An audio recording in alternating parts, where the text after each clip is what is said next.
Feel the debate. Fire up your day. Middle Ground Coffee is here. Bold flavor, no size, just forward. Grab yours at store.themiddlegroundmic.com and let's go.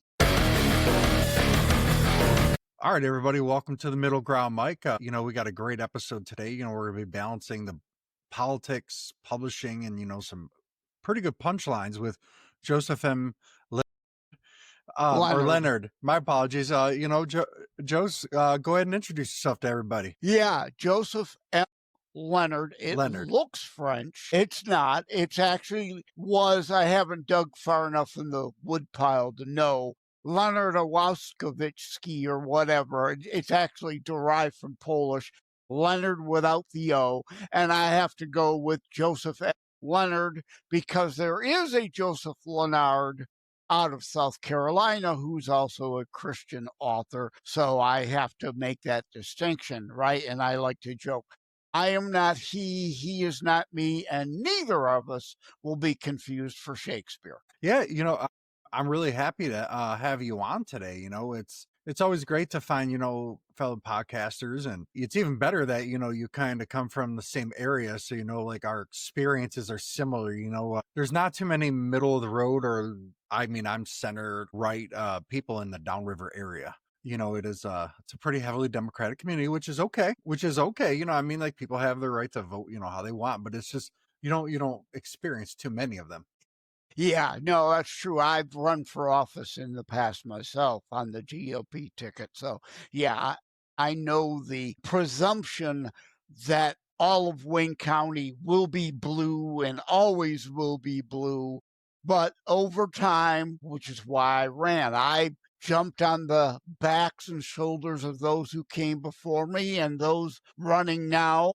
And we do have a Republican in the Michigan House, Riley Lenting, got elected this last cycle as a Republican, first time in forever in this area, right? Moving the Overton window back from the usual trend leftward, back somewhat to the right. Again, yeah, like you said, center rightish, certainly not far rightish, which that kills me. People who don't really understand politics. Far right is real true anarchy. No government, no rules. Every man, woman, and child for themselves. And Yes. Nobody on the planet I know wants that. The far left is all government, dictatorial, top-down, fascism, socialism, communism, monarchy. All those are ultra-leftist positions, more and more and more government, and the usual Overton window trend has been to more governance, more dictatorial control. Ours is the only and first nation on this planet to have a right of center governance where the people have power and freedoms and the government is supposed to be constrained. But again, our Overton window, we keep moving more and more and more and more leftward, more power and control for the few lording over the masses. Old style governments, they call themselves progressives. They're not. They want to regress us to governance long before our nation was ever formed. And the other thing, before I forget, I want to joke with you about the name. I jokingly, lovingly call you the Hamburger Show. Why do I do that? Ground. You're not ground chuck or ground sirloin. You're ground round, right? You're the middle ground. Hey, I love it. The I love Hamburger Show. Hey, I love it. Yeah. And like talking about the extreme left, what was that? What's that senator's name? John Fetterman. That's his name. I almost forgot his name. Uncle Festerman, what a fake, what a fraud, what a fun. I get that he's doing things from, it definitely seems like political opportunity, but he plays the middle of the road. Right. But it's nice that someone's out there going, hey, let's try to, even if it's just political speak, the message is getting put out there by someone in Washington. I feel like he's the only person even saying it sometimes where everybody else, I'm pretty sure and I use this analogy sometimes, if I was a Democrat and I said we have to pay the light bill or everybody dies tomorrow, there would be a 24-hour debate. But you flip it, conservative or Democrat, right? The opposite side would just debate it just cause, not because we got to do it, we need it, just because we don't like you. And that's why I always go back to Tip O'Neill and Ronald Reagan, vehemently political enemies, but they had dinner, I think, almost every week, whatever it was. So they understood each other as men and they Yeah. could get things done where. And Reagan was able to get some of his agenda passed because Tip O'Neill was at least someone who was hey, he got elected. He got elected because of these things. We oppose them, but we have to give some of it because the people voted for him. He was reasonable. Uncle Festerman, as I call him jokingly, because as the host of a Christian show, you shall be known by your fruits. Or Rush, not Limbaugh, the talk show host, the Canadian rock band, right from the Presto album. Show, don't tell. Show me, don't tell me. I've heard it all before, right? I don't care what you say. Show me, don't tell me.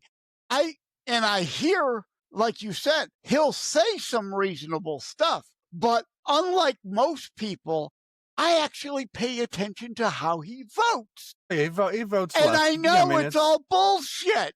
What he's saying is bullshit because he's in a purple state and he has to lie to be able to get reelected. But to be fair to him, he did vote for a lot of Trump's appointees.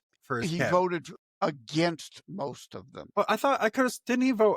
I believe he voted for RFK. No, did he talks the great game. The president is entitled to his nominees because he got elected. And then, of course, he promptly votes against them. But the media play up he deserves his nominees because he got the votes to get elected. But again, I don't give a rat's patootie, as they say, what you're telling me. I actually look at how you're voting. Right. 99.5% of the time, he's a rubber stamp for up Chuck Schumer. Well, yeah. Schumer, at least, is a little more honest in his clear Trump derangement, and I will oppose everything just because it's Trump. Yeah. That's at least an honest kind of commentary. Well, that kind of goes back to, I believe AOC did a poll after she was reelected and Trump won, where they found that a lot of people in her district voted for her, loved her, but they also voted for Donald Trump. And how do you square that circle? So a lot of them said, they were like, I feel like you're honest with me about who you are, and the one thing I think everybody can agree on is they've never found any dirt on AOC to say she isn't who she is. She is pretty agree with her or not. I don't agree with her on a lot of things, but she's authentic to who she is. And we need more people like that. Is she though?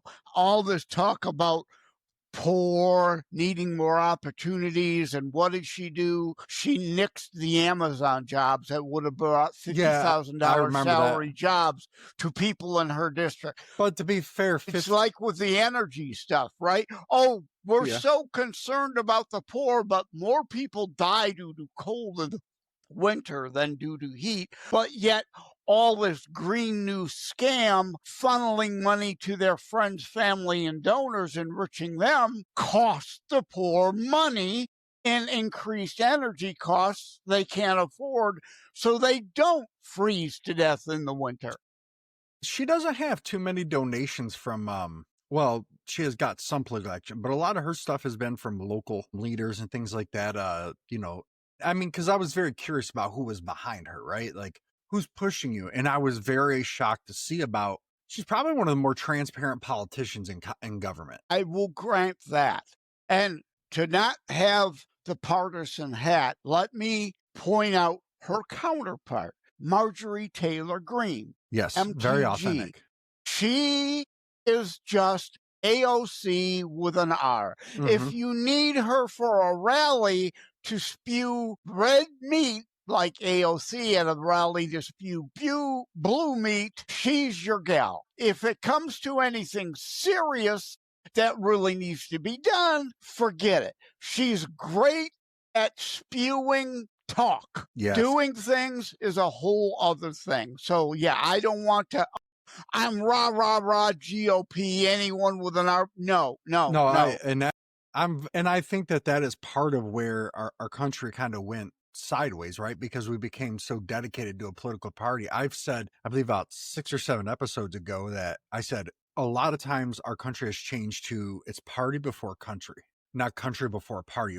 Our mindset has switched to party before country, and I'm probably one of the more unique individuals in terms of my political journey, if you want to call it, or evolution. I started out at 13 as a libertarian. I discovered Thomas Sowell, Yeah, yeah. and I was And schools fascinated. are happy to churn out libertarians because they're not a threat to their party, the Democrats. The Libertarian Party, I'm sorry, I have friends that are part of that party still, love them to death, but you're never going to amount to anything. Sorry. It's right. Rand Paul, Ron Paul, other libertarians, the only way they get elected, Thomas Massey, is running on the GOP ticket. You have a chance of bringing some of those libertarian values, which is good, into the Republican Party. And I'm all for that. But back to AOC, like, she's supporting Madman Dummy, as I call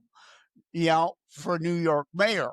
Yeah, government run grocery stores because government run everything else works so good. And no, it's not providing you any choice. Like all communist run operations, the shelves will mostly be bare. And what is there is what they tell you they think you need, whether you want that or not, right? The joke about bread waits on people in market society, whereas people wait on bread in the communist society.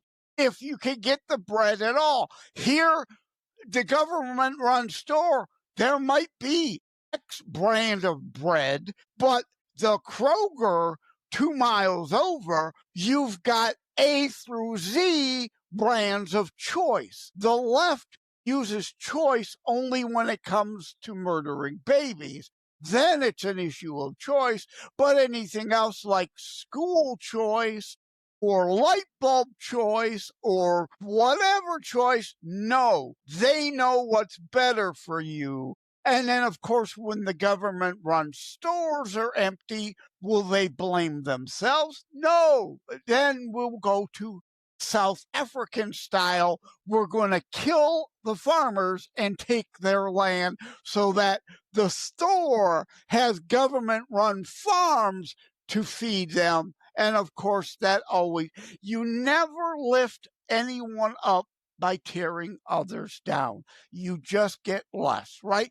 Taking a ladder, you've got 2 people in a pit fighting over the ladder. Solution is you 2 idiots need to learn to cooperate to use the same ladder and climb up it to get out of the pit, not saw the ladder in half.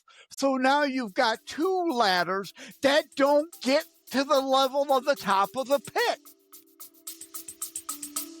Let's take a quick break.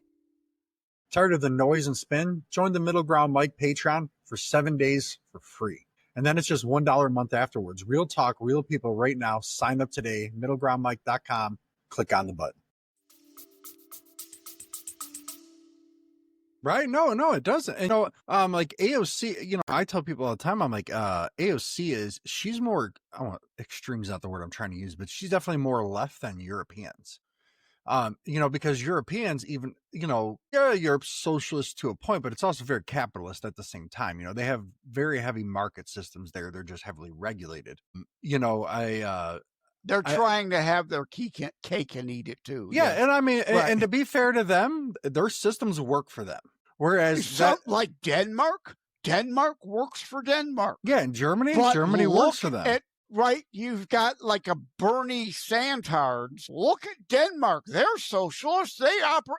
They're what the size of us? Their economy is what the size of us? All that supposed, there's no such thing as free. Somebody, some way, some shape, some form is paying for. Look at their free health care. They're free this. They're free. Look at their taxes compared to anywhere and everywhere else. They're paying for it. Well, with like healthcare, I thought that Germany probably had the most unique system. I think that America could, I don't want to say necessarily copy, right? But we could take some things from it to address our problems. Now, I don't believe that the federal, like, I'm against Medicare, Medicaid, but not in the way that people think. I don't think something like that should be done from the federal government. Maybe splitting some funding up, but I believe it should be done by each individual state. Right. Because how things work in Michigan don't work the same way in California, or what works in Michigan doesn't work in Ohio. So in Germany, I learned that they have like a public-private system. Like they're not just like one big utopia, right? And your employer can offer private health care, which I guess a lot of them do. It's actually a decent chunk of their employers that do offer private insurance, but they still have no copays on it. It's pretty, I don't know if it's a law or it's pretty much just like, because I know when they tried to put copays on their insurance for government and private, there was like massive riots there and people were pretty upset about it. So they kind of took it back and got rid of the copays real fast. But what I liked about what they did is, yeah, there's private hospitals there, but they said, hey, if you're a private hospital, you got to have X amount of public beds. But also, if you're a public hospital, you can't refuse a private patient either. And same if it's an emergency at a private hospital. No matter the insurance, if it's an emergency, you got to take them, just like here. Yeah, a couple things. Our Constitution is supposed to restrict our federal government. You're right. That is a states' right issue. That's the whole lies about, oh my God, Medicare and Medicaid cuts. And no, we're not cutting any money to legitimate U.S. citizens who are under the jurisdiction thereof, our nation and our Constitution. We are cutting those who aren't entitled by law and Constitution those monies. Yes. Oh, and your state can do what it wants. If it wants to keep illegals on Medicaid, it can. You pay for it. You don't get to steal from the rest of us to pay for it. You want it, you pay for it. It's that damn simple. Copays, I'm so glad you mentioned that. It's like, think back to all the talk about the ghettos, right? It's why the projects don't work. It's not an economics issue. It's not a governance issue. It's a human nature issue. It's why Jesus said, the poor will always be among you. And the Bible distinguishes between those who are unable to do versus those who are unwilling to do. There will always be people who would prefer if somebody steal from others to give to them so they don't have to do anything. The projects all failed and fell apart because they had no ownership in it. If you're given it supposedly for free or no cost to you, even though others are paying, you don't respect it because you didn't earn it. That's why I demand everything. Like I'm on prescriptions. I've got a few prescriptions. Mm-hmm. Zero copay. No, there should be a copay on everything, because if even if it's just $1 coming out of your pocket, well, I'm not going to get that because it costs me $1. Whereas supposedly if so-and-so is paying $10, I get it supposedly free. Okay, sure, I'll take it. Right. And then waste it, not use it because you didn't really need it. You didn't really want it, but hey, supposedly it was free. Yeah. No, everything has to have a copay. And Nazi Germany is where the genesis of all this socialized medicine originated. It wasn't about people's health. It is about, as then, power and control over other people. Oh, so and so needs that doctor visit. We'll happily help you get that doctor visit and that drug. But we need you to do this for us also, right? We need you to tone down your rhetoric about this or that, the other thing. It's not about your health. It's about power and control over you. Yeah, the only thing I would definitely say about, I guess, the copay thing is, I would agree that there needs to be a copay, but I think, so I used to have what they call at my job the executive plan, where my deductible was only $250 a year, which on private insurance is insanely good. My office visits, my specialist, emergency room, urgent care was only $20. That's affordable. So then, but the cost kept going up so much to where it would have been almost $400 every 2 weeks out of my check. I'm like, man, or I can just switch to the HMO and pay like $60 or $70 every 2 weeks, which is fine, right? I mean, now if I was somebody that was extremely poor, that would be very difficult for me. You know what I mean? And so but this is the reason where it's a problem, right? We always talk in this country about, more on the left than anything, but we always talk in this country about people pay their fair share, right? But which usually means is code for steal from somebody else. But health insurance works the opposite. If you have private health insurance, it literally works the exact opposite. Now, granted, the cost of the insurance may be different, but what the person pays on their end, a poor person on private insurance is going to pay more to go to the doctor than a wealthier person on insurance. You know what I mean? That has like an executive plan, right? And to me, it should be a little bit swapped, but I think it went for an urgent care visit. But it's you $60. said it yourself, though. It's the paid in up front. Yeah. It's cost shifting. It's not that they're paying less. They've paid it up front. Right. They're not paying it on the back end. There's a difference. And again, you can't have this honest conversation with someone who's an ultra leftist. They won't deal in that reality. They've got their narrative and their delusion, and they're going to stick back to the copays, right? I should be paying $1 or $5 for my thyroid medication every month. And then I also had TAVR heart valve surgery. So now all of a sudden they want me on Plavix, right? Well, that's $90 for a 90-day supply.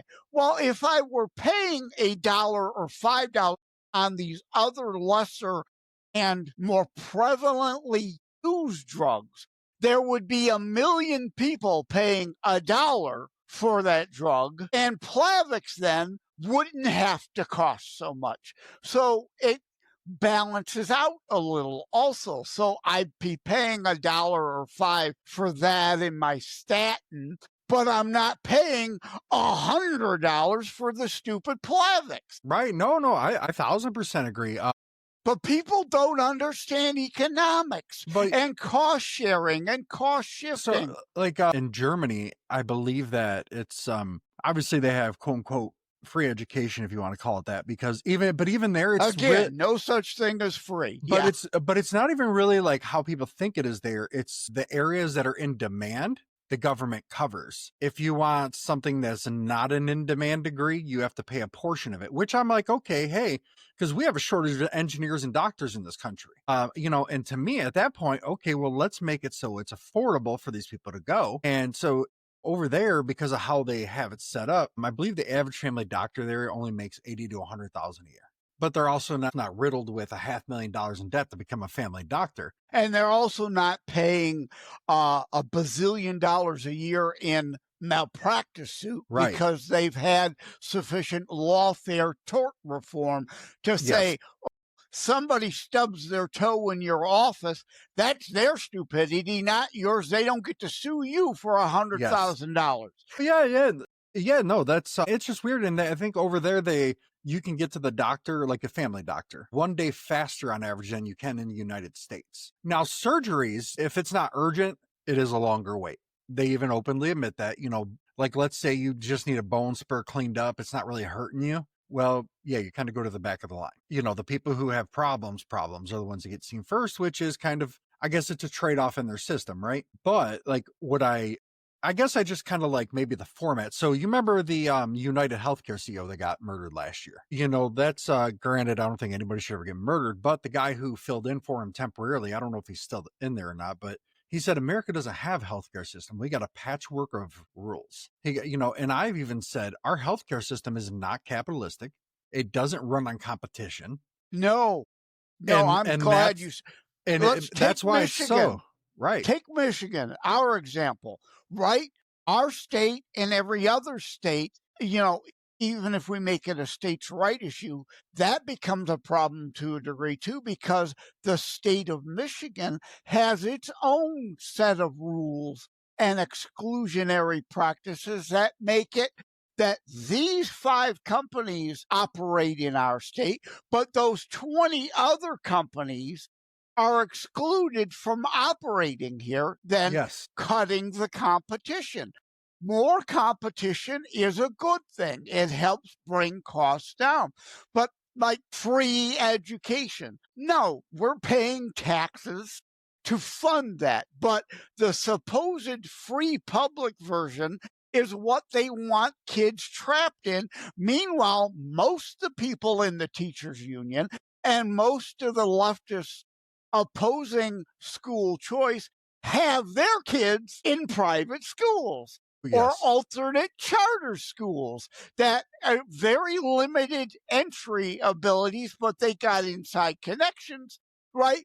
They don't want you to have choice. They only want them to have choice. They want your children trapped in the indoctrination factories. Yeah, the one area where I could get behind, if you want to call it government funded education, like at the college level, is for things that are in demand, right? Like we have a severe shortage of doctors and engineers and certain things like that, right? The And STEM. right. Like I think that's where, encourage, because that kids are going to, it's kind of like why some kids join the military, right? Because they're like, hey, I don't got nothing. This will give me the opportunity. Well, there's a lot of kids who either don't qualify for the military. It's not something maybe they're mentally capable of doing for whatever reason, but they're insanely smart, right? Well, if their parents are kind of middle income, you're kind of left out in this country. If you're poor, you get help. If you're rich, naturally you have the That's money. where we need more private charitable organizations offering scholarships, not federally or state funded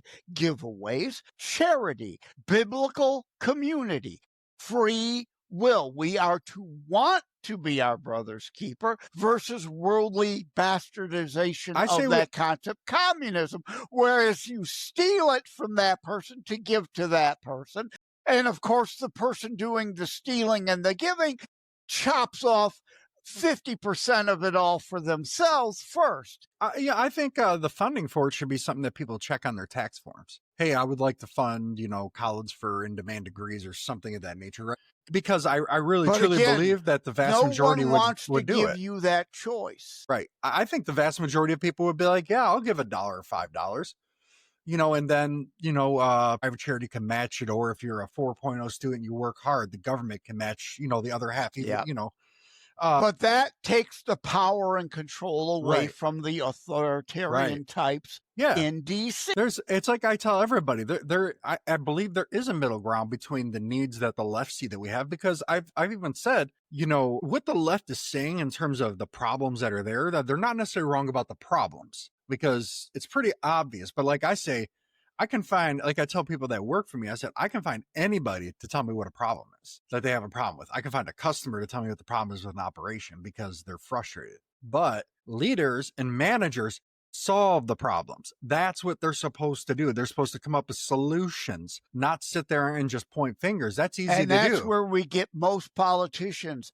Yes. Left, commie fasci sociis, as I call them, and rhinos and CINOs too. In the GOP, also equally the problem. They don't want to solve the problem. They just want to use the problem, again, for their own power and monetary gain over others. Again, back to Christian values. I don't care what you say. Don't tell me how much you care about the poor. Show me what you've actually done or are doing for the poor. I know when I'm giving my money to Samaritan's Purse, I see where that money's Yes. going versus like a Red Cross, which is a good in theory charity, but It used very to be a bad. good charity. Right. In theory, they're great, but 50% of everything goes in now goes to Administration. handouts to the administrators, their friends, their family, their donors, kickbacks.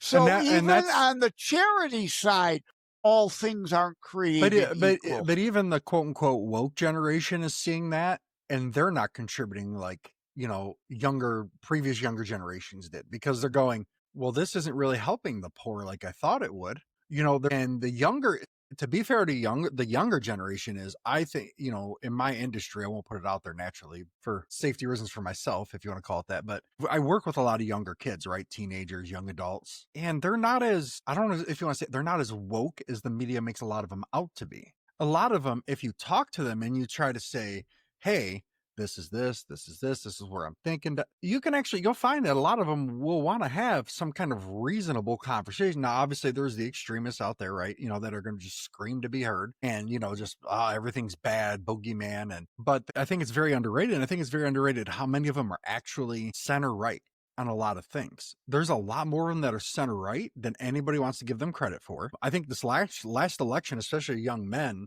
and some young women and minorities, it proved it. There's a lot more of them, and the They're Republican. rejecting the indoctrination. Yeah. It goes back to biblical value. I'm sorry, you don't have to be a Christian. I don't care if you're Jewish, Islamic, an atheist. Penn of Penn and Teller is a well-known atheist. He's not one of those I hate people of faith type atheists, though. Right. He minds his own business. Thou shalt not murder innocents. I don't have a right to murder Penn. Penn doesn't have a right to murder me. Whether that comes from the Bible or just the human notion, hey, it's just being a good human, and I don't get to steal your stuff. You don't get to steal my stuff. That's just good, sound morals and positive, whether it comes from a religious background or not. It's being a good member of society. But biblically, teach a man to fish concept, right? Or the politician who wants to steal $10 from me and take half of it to give you a $5 fish fillet sandwich. That's not helping me. It's not really helping you. It's only their power, their control, making you dependent on them. Yes. Versus taking a 50 cents off that $10 for real true administrative costs, but the charity using the $9.50 to teach you how to fish so you can make your own fish fillet sandwich, not Yes. be dependent. Yes. That's the biggest difference in a nutshell between left and right. Giving by stealing from one to give to another isn't really helping the poor. It is keeping them poor and making them dependent on them. Right. Which, I'm more in favor of getting rid of the income tax system and going more towards, like I know in Europe, they've got an income tax and a VAT tax. I would be more towards going towards like a sales tax / VAT tax and tariff style system, to where you keep what you earn, you get taxed based on your choices. You make the choice, and then the government collects its revenue off of that. And I think you would still get very similar amount, if not more, in revenue, because, nickel and diming gets a whole lot more money coming in revenue wise than just flat rates. Yeah. Well, I support a flat tax, and here's why. Because unless I'll support the fair tax, as it's called, if and only if the 16th Amendment is repealed and amended to replace it. Not this promise, we will eliminate that down the road, but let us implement this now. No, because we're both in Michigan. Look across the river. Canada, they have PST, they have GST, they've got this tax, property tax, this tax, and all the registrations and other fees. No, they're not going to replace it. It will be on top of. So unless the fair tax is a constitutional amendment, no, not just no, hell no, because I'm smart enough to know how things have worked till now that you're not replacing it. You're promising to, but we will land up with both. No, hell no. Yeah, no, you know what? Speaking of amendments, we were talking about state rights, and this is one guy, I think I brought it up in almost every political episode I've done. The 17th Amendment. I'm vehemently against it. I get why. I get why. Thank you. I get why at the time it was needed, to be fair to that time period, because the corruption was so rampant. And it's not like now where we have so much social media, right, where it can be exposed, whereas back then it was really easy to be corrupt. Yeah. You know, What was moving us away from our constitutional republic more towards a mobocracy. Right, We yeah. are not a mobocracy. We were never, and the 17th Amendment is a bastardization of states' rights. And the whole brilliance of our Judeo-Christian ethos constitutional foundation, the House is directly elected. They are the people's house. But the Senate is the state's house. Right. Never meant to be direct elected. I view it in a lot different way than most people do. And this is how I kind of, if you want to call it, like, interpret it, view it, whatever you want to say. Right? States have the same issues that the citizens of those states have. Right. I mean, because my problem is going to be the state of Michigan. It's not going to be the federal government's problem, but the state of Michigan one that's got to deal with me, pay for me if something goes crazy. Right. So if you had senators that were appointed or elected by the state legislators, they're going to represent those same problems. And then you're going to have the House, the House is a lot, even Republicans in the House of Representatives are a lot more progressive than Republicans in the Senate. They're a lot more willing to compromise. So I think that if you had that, you would find that more would get done in the government, and there would be a lot less gridlock to a degree, because I'm not sure of that. Well, I want more gridlock.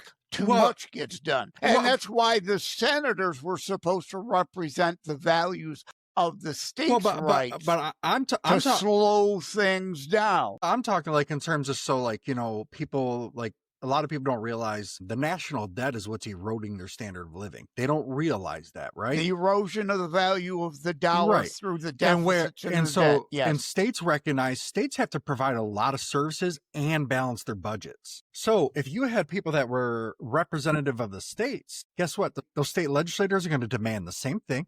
They're going to want a balanced budget, even if it means that they quote unquote expand services, right? But they're going to demand that it's balanced. They're not going to want to put additional debt on.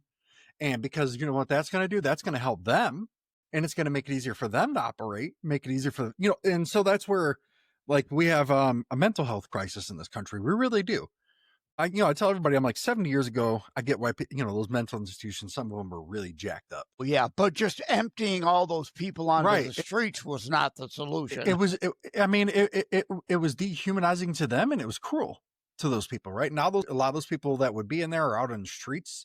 They're struggling to eat. They're committing crimes. They're just and we're a rich enough to society to where they can't do something for themselves. They don't have the ability to. To me, I feel like we have a social obligation to take care of people like that. I have a Christian obligation to help those who cannot help themselves, not those who are unwilling to help themselves. And we need to that. And that's right. I'm like, that's part of the reason why I think there was a lot less violence back then, because people that had serious mental illness problems that commit a lot of mass murders, right?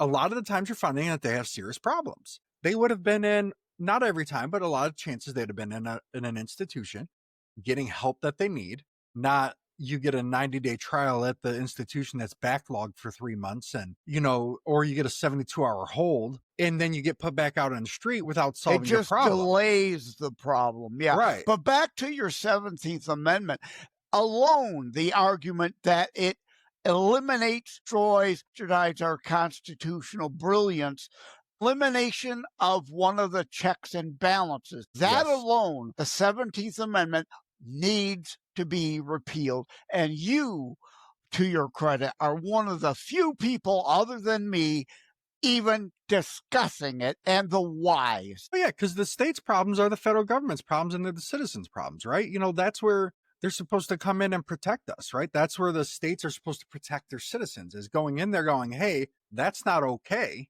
The states, that's why the states, I think some people don't realize is that's why the Senate appoints the executive office or, the secretaries, things like that, because that commerce secretary represents, interstate commerce, international commerce. So the states are going to want somebody who represents how to make money for them, Yeah, how to, right. and so that Even was the whole purpose of it. JFK understood a rising tide lifts all boats. It isn't just a right wing thing to cut taxes, and the Laffer curve proves it. You lower rates as long as they don't go too low, you actually get more revenue.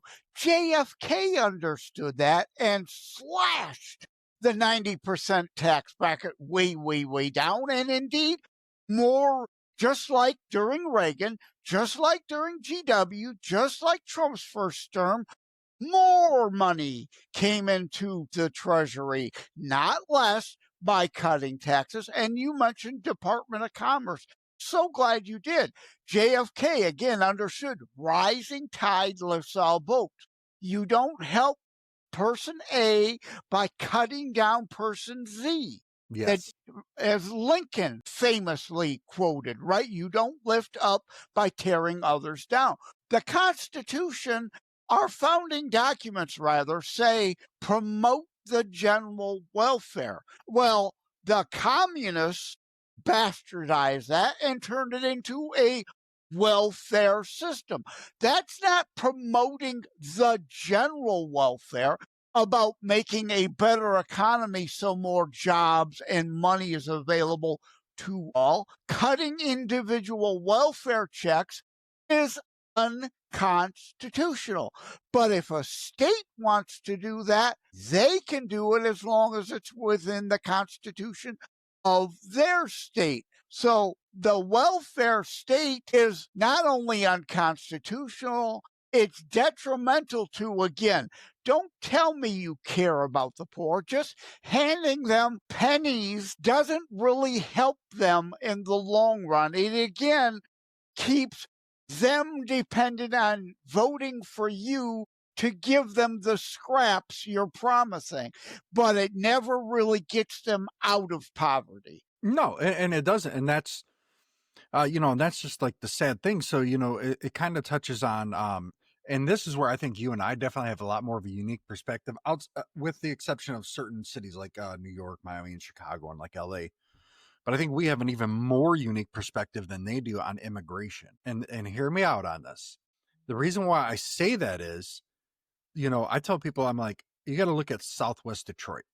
We call it Mexican Town, Southwest, whatever you want to call it, right? A lot of immigrants there, and I'm sure there's illegals there, but to be fair, the area is generally pretty clean. It's a fairly lower on the crime side. It's a nicer area of the city, right? Even despite the city's poverty, a lot of those people that have come here, they didn't grow up with a spoon in their mouth. Compared to a lot of people here, even the lower class people here, compared to a lot of people that have come from Mexico, we grew up with a silver spoon in our mouth, right?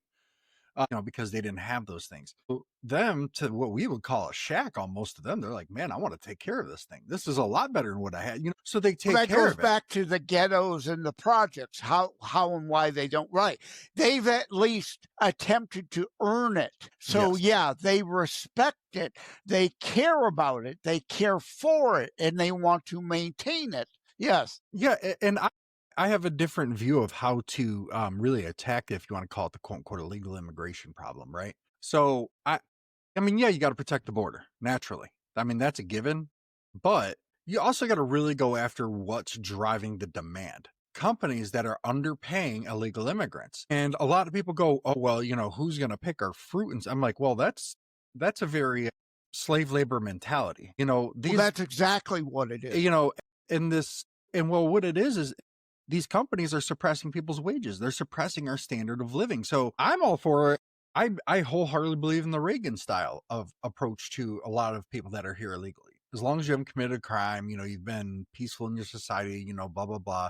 we'll give you amnesty, but you got to pay a fine, or you got to do this, like kind of that was his approach. And then he put all those people on the And they tax got rolls. the amnesty, and of course, Tip O'Neill and the Democrats never gave us the increased border security. Right, but what he did is all those people now started paying into the systems. They now started contributing. Not that they were contributing in their homes and things like that, right? But now they're contributing to the payroll taxes that help support certain things that a lot of people take advantage Yeah. of.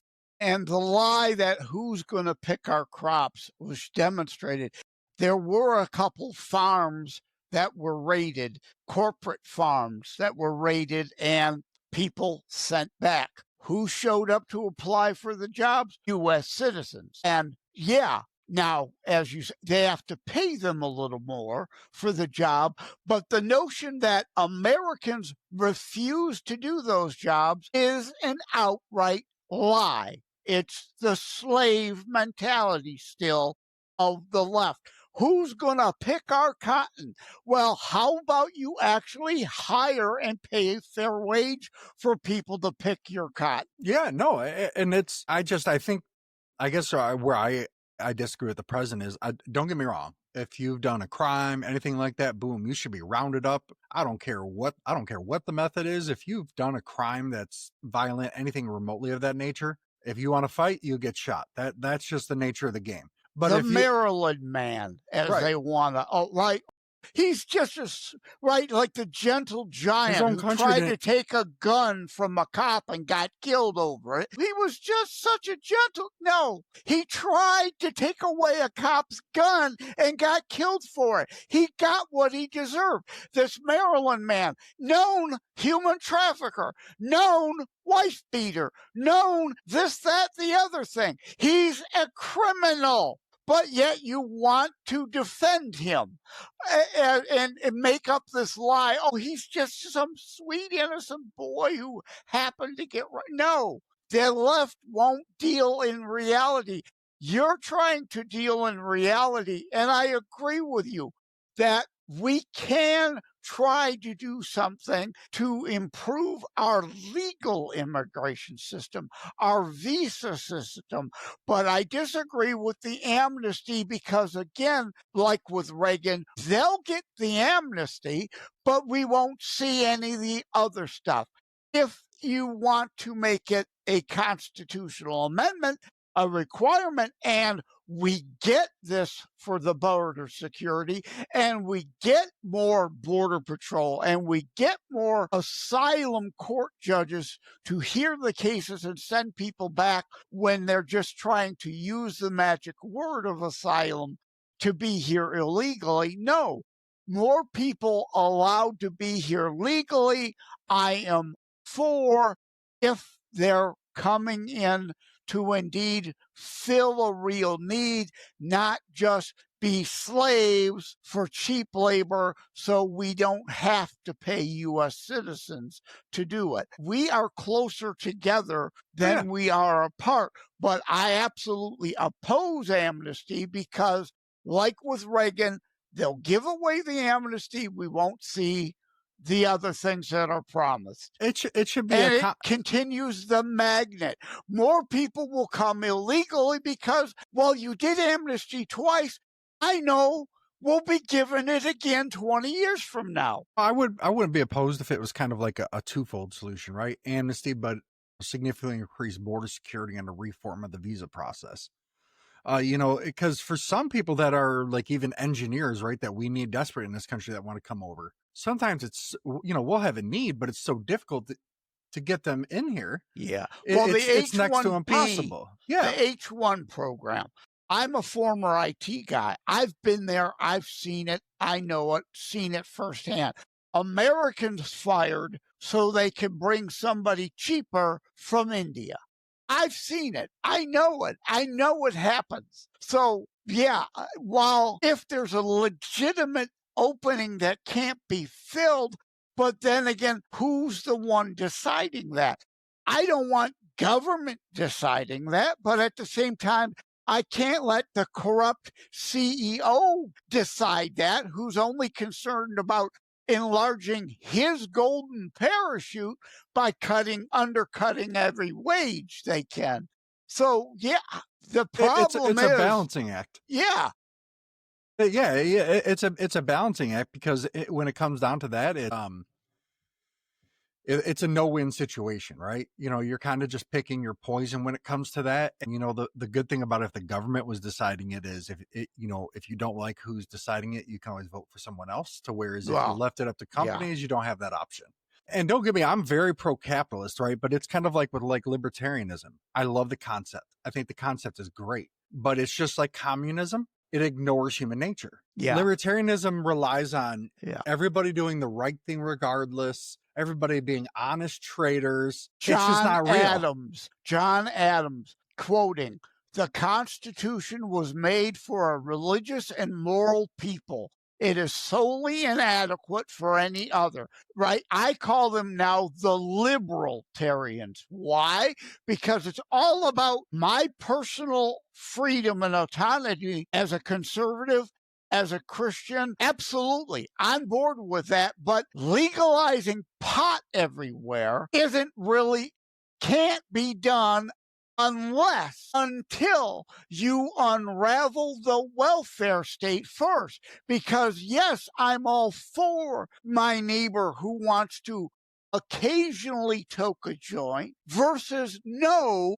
If you screw up your life because you're smoking reefer every other hour of every day and just want to sit on your ass in mama's basement, no, it is not my problem to then give you a welfare check so you can do that. So, yes, I'm for legalization of substances only after we unravel the welfare state. The issue of personal freedoms isn't existing solely in a vacuum. Yeah, no, the only thing I'll say about that is I really did like government cheese when I tried it. That stuff was pretty good. So, the US government could really sell its own cheese and they'd probably Yeah. make a whole lot of money. Well, when the government cheese program began, it's like we talked in the green room before this, the problems with China. When Nixon engaged in the strategy to open China, it made sense at the time. The problem is in the 90s and beyond, where we then allowed it to go too far, and American politicians were selling us out to China for their Yes. power, their enrichment at the cost of US citizens. Same with the government cheese. It's like Reagan said, there is nothing more permanent than a temporary government program. It made sense at the time because there indeed was such a surplus of cheese. Okay, let's buy it to help those who have overproduced so they don't go bankrupt because they can't sell the cheese. And let's give it to the poor people. But to make that a permanent government program then is where the problem lies. Hey, that government peanut butter was good too. Just to be fair, I mean, I know it was like the most generic and probably full of stuff that would kill you, but man, it And sure tasted nowadays, good. everybody's allergic to the government peanut butter. So, yeah, which is a whole other Maha issue, Well, right? Yeah. I found out a lot. I found out a lot about peanuts with my son. I have a 7-year-old and he's autistic, and just doing stuff, and he had a real bad sensitive allergy, and they thought he had bad acid reflux at the time, this, that, and the other thing. So they were like, well, they're finding that some antacids for kids, like if a kid has real bad acid reflux, those things can trigger allergic reactions to certain foods.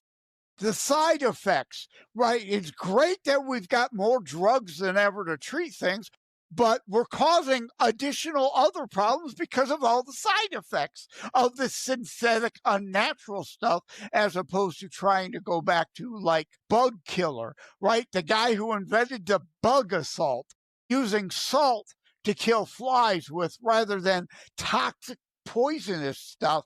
All kinds of other bug cleaners that are using peppermints and whatnot to naturally attack bug nervous systems to kill them rather than all these toxic things that are hazardous to our pets and humans. Same with cleaning agents. You're Uh, seeing more and more. Who was it? I can picture her in my head. Jessica Alba Mhm. has formed a cleaning company. Yeah, all Natural, natural. organic, clean. We need to get back to more natural stuff. Now, there may not be enough natural stuff to go around. That doesn't mean we eliminate all the synthetic stuff, but as much as we can get back to organic and natural, we need to, and that's part of. I think RFK is a loon, but on the Make America Healthy Again stuff, he's absolutely 100. He's not anti-vax. He's vaxxer Choice. He believes it's choice, a choice, yeah. informed consent, right? And I know I don't want to get us kicked off platform, so I have to be careful how I say this still, right? That latest virus, right? Those are not vaccines. You have to get a new one every year. They're just a flu shot. That's not a vaccine. I want people aware. And if you want to get them, you go ahead and risk myocarditis. That I know someone now who has that. And all these 30-year-olds dropping dead due to heart problems because of the side effects from them of something that is not a polio, measles, mumps, tuberculosis. Those are real vaccines that make 99.9% of those who get those jabs immune to what they say they're vaccinating you against versus a flu shot that doesn't make you immune to anything, just helps try to mitigate symptoms if you do get the what they claim they're vaccinating you against, right? I'm for choice. I'm for informed consent. I'm for let's deal in reality. And if the consumer wants it, fine. Not you lie and force people to get it. Yes, I'm same boat. One of the things that RFK talks about is not even necessarily the amount of vaccines kids get. It's the spreading it out. And spreading out the vaccine schedule. I've been saying that for decades. Because right? and this is You what and I got what, maybe a dozen, 2 dozen at the most, not right. this 6 dozen forced all before the PVR vax. You don't need till you're sexually active. That can wait till 13, 14, Yeah, when your 16, body's more developed and can 18 handle it. years of age. That doesn't need to be forced into a 6-year-old. The problem isn't the vaccine necessarily. It's, as you said, the number of them forced in the short period and the cross contamination and side effects thereof having so many forced upon you. Yeah, and then people go, well, there's no diehard scientific blah blah. And I say, listen, you don't always have to have. You say, science 700, 1,000 years ago thought that we were the center of the universe. It's okay, And it's that not the knocking. Earth is flat, Right, and it's not knocking yeah. any scientist. It's just going, sometimes things change. We just don't know what we're looking at yet. And I'm just saying, all you got to do is just look at where we were and where we are and realize something's not right. And they go, well, it's increased diagnosis. Well, then how come That's part. but how come half the older generation isn't diagnosed as autistic then? Right. The numbers show it that there's a problem. And I thought of another example, right? We're having a resurgence of measles because illegals coming in weren't vaccinated. And now Americans who chose to not vaccinate their kids are at risk because we eradicated it for the most part here prior to that. But yeah, there's an issue with the autism scale. Part might be more prevalence of understanding and diagnosing it. But yeah, the numbers, the peanut allergy thing. Peanut allergy probably existed 100 years ago. They never thought about it, never even considered it. So, yes, we're more aware and it's diagnosed more, but things are going on in our foods and our medicines to cause side effect of that where that was never even considered an issue before. Right, and it's exploding. That's the problem. It's not even that it's there, it's the fact that it's exploding, where Europeans have far less cancer rates, far less mental health issues. You know what I mean? Like the Europeans do a much better job at approaching these things and being willing to change, you know, their approach to things than Americans are. Americans are very reluctant to change, whereas Europeans go, well, we can't pinpoint the exact thing, but So we let's know there's pretend it's not happening. right. So we know there's a problem here. So let's, you know, they just kind of throw stuff against the wall and see which one sticks. Yeah. And, you know, and Europe was what, they're 30, 40 years ahead of us in securing their food supply of synthetics. I mean, they're Yeah. they're way ahead of us. They recognized these problems 40, 50 years ago. I thought of what I forgot a minute ago. I just wrote mRNA. Yes. The guy who invented the concept is the one saying that the 2 shots, the 2 jabs of the 3 available for this most recent virus scare is not ready. It's not proper. There are too many side effects to be using these mRNA shots. And he's the guy that created the concept. I agree. Eventually down the road, mRNA might be a miracle for some people, but it's not ready yet. It's not tested enough yet. Right. No, it's most definitely not. You know, wow, I did not realize we are over an hour into it. Oh Yeah, my the gosh. time has just flown on by. It goes back to what you said earlier, though. Some know the problems, will recognize, but they want to use the problem for their own power and control, to Yes. get elected, to stay in office. They don't want to solve anything. And it's Yes. the pseudoscience, like climate science, those who want to deal in actual data and real science versus those who I can line my pockets. Like the climate gate. They were caught red-handed manipulating the data to give a result they Yes. wanted rather than the real result. Because why? It's the preferred narrative, so they will get more money, right? The recording stations. Why is it hotter at that Vegas station? Well, it's because there's a lot more buildings and concrete and asphalt there retaining heat. The data didn't really change. The circumstance of the recording station changed. And you refuse to factor that because that would be real science. You only want pseudoscience to fit your narrative that helps you steal more money from people. Yeah, I mean, I definitely agree that there's definitely some inconsistencies. I'll go with that in the climate debate. You know, there's definitely I mean, I think there is, you know, something to be said about it, but I don't think it's what is being put out there. You know, and I think there's, I won't say necessarily solutions to it, but I think that there's definitely opportunities that we can take. I'm not a big fan of solar. I'm not knocking solar. I think it's great to a degree, but I'm more like I'm against not against, that's a bad way to put it. I'm not a huge proponent of electric cars. I think a good alternative to Hey, if you want one, you can afford it, knock yourself out. I'm more in favor of hydrogen powered vehicles because first it comes from natural gas. Plus, if there was ever a shortage of natural gas, I mean, it'd be very costly, but you can get it out of water and you can it would be very costly, but No, there's you and I alternatives are- to the supply. Yeah, you and I are, I'm an all of the abover. I think you are too, right? Yeah. I want you to have options and choices. The problem is the left does not. Yeah. Solar, you mentioned. I'm on disability. I can't afford it.